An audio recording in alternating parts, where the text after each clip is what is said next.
সামনে চলো, সামনে চলো। সামনে কোথায় যাবো? গঙ্গার উপরে শুয়ে পড়বো নাকি? গঙ্গার জলে কি শুয়ে পড়বো? আমার ভাই সহজ সরল ভাই ওকে বলছে একটু সামনে চ। ও আগে উঠেছে নৌকায়, বলছে একটু সামনে গিয়ে চ। সামনে গিয়ে দাঁড়িয়েছে, সাইকেলটা ধরেছে। ওকে পিছন থেকে মোটর সাইকেল এসে ধাক্কাটা মেরে দিয়েছে, মোটর সাইকেল চুরি দিতে। তাহলে তুই যখন ফেলে দিলি তাহলে তোরা কেন বাঁচালি না? ও কতবার 8-10 বার হাত তুলেছে। ওই মরা ঘাট যেখান থেকে ওকে পেয়েছে, তারা যেখানে ডুবেছে তখন ওকে হাত তুলেছে, ওইখানেই ও ছিল। ওকে যদি বাঁচাতো তাহলে ও যেত না, ও যেতে চায়নি। ও অনেক কষ্ট পেয়েছে, ও অনেককে ডেকেছে, বলেছে বাঁচাও আমাকে, কেউ বাঁচাও। কেউ একটা বাঁশ ফেলেনি, ওদের কাছে বাঁশ নেই, সেফটি জ্যাকেট নেই, ওদের কাছে কোনো কিছু নেই, হুইসেল গুলো নেই, কোনো কিছু চালাতে পারছে না। পরের দিন যখন মরে গেছি তখন সবাই মিলে বের হচ্ছে, তখন দিচ্ছে, তখন নেই, ওদের কোনো ইমার্জেন্সি ব্যবস্থা নেই। আমার ভাইকে কেন মেরে ফেললো ওরা? মাঝি বলেছে, নৌকার ঘাট মালিক বলেছে, যার ছেলে মরে মরো, নৌকা তুমি চালিয়ে নিয়ে চলে যাও, নৌকা পারাপার করো, নৌকা আমি চলতে দেবো না। আমার ভাই মরে গেছে, আমি নৌকা চলতে দেবো না। ওরা শুধু টাকা চেনে, ওরা বলছে নৌকা চলবে, ওরা নৌকা না থামিয়ে ও চলন্ত নৌকা থেকে পড়েনি, দড়ি বাঁধা ছিল,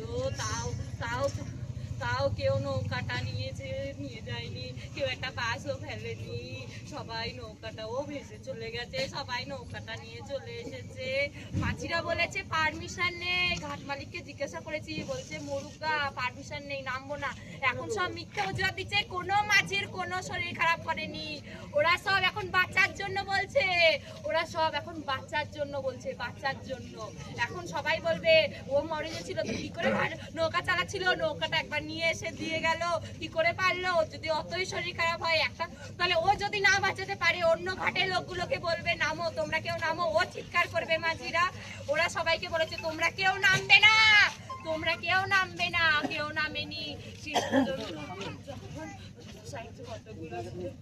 তাস খেলছিল, ওরা বলছে মাছিগুলো বাঁচাবে, ভাবলাম গো ছেলেটা কতবার হাত তুলছে গো, আমরা ভাবলাম মাছিটা নামবে, মাছি না নামলেও নৌকা থেকে 5-6টা লোক ঝাঁপাবে গো, কেউ নামলো না। ওরা সুস্থ এসেছে। আমার ভাইয়ের অনেক বুদ্ধি, ও ছিল প্যারাশুটে, ও অনেকক্ষণ ভেসেছে, 10 মিনিট পর্যন্ত ভেসেছে, কেউ তোলেনি গো, কেউ তোলেনি। ও হাত দুটো উপরে করেছে, আমার ভাই লম্বা ভাই, ও হাত দুটো উপরে করেছে, কেউ তোলেনি, ওরা সবাই কেউ তোলেনি।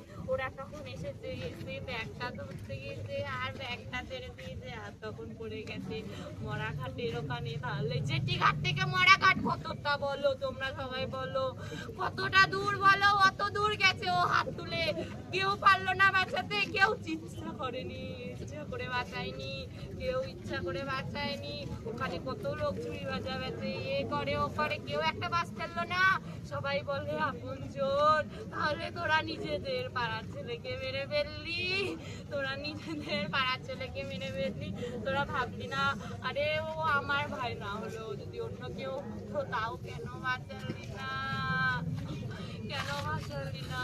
তোরা এখন বলছিস যা হয়েছে হয়ে গেছে, কিন্তু আমি মানবো না, আমার ভাই চলে গেছে, কিন্তু আমি মানবো না, আমার ভাইকে বলছি এক মায়ের কোল খালি হয়েছে, আর যেন কোনো মায়ের কোল খালি না হয়, তার জন্য আমরা